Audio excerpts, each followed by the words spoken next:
Mambo vipi? Mimi ninaitwa Azaria Msulwa. Wengi wanapenda kunifahamu kwa jina la Eddie ama Stories Eddie.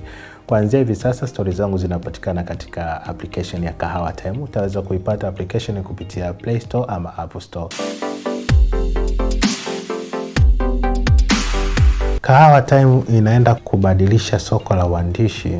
Ina wasomaji wengi kutoka nje ya Tanzania, kutoka Kenya, Kongo, Uganda, kutoka Marekani, Canada, wale watu ambao wanaongea Kiswahili.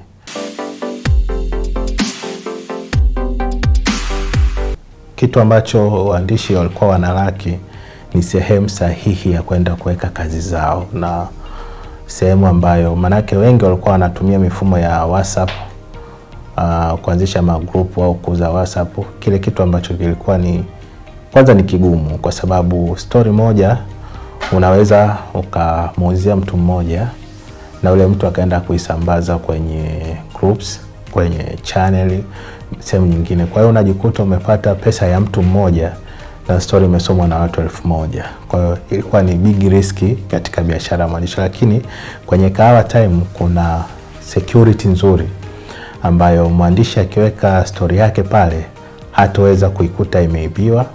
Kwa hiyo watu wake wote ambao wanapenda story zake watakuwa wanasoma ndani ya Kahawa Time. Kwa hiyo kwa 75% ambayo mwandishi anaipata ina faida kubwa kuliko 1 ama 2 niweze kusema ya kazi yake aliyokuwa anapata ya malipo pale anapouza story zake kwenye grupu za WhatsApp, kwenye social network, kwa sababu kule pirates ni wengi. Ndani ya Kahawa Time kwa hapo mwanzoni ilikuwa ni kipengele sana kwa wao kuweza mpaka wanitafute mwandishi waweze kutuma hela, wanitumie hela, na ile waga ina take time. Kuna muda so kila muda mwandishi unaweza ukawa uko online, kuna muda unaendelea na majukumu mengine, kwa hiyo unamsubirisha mteja.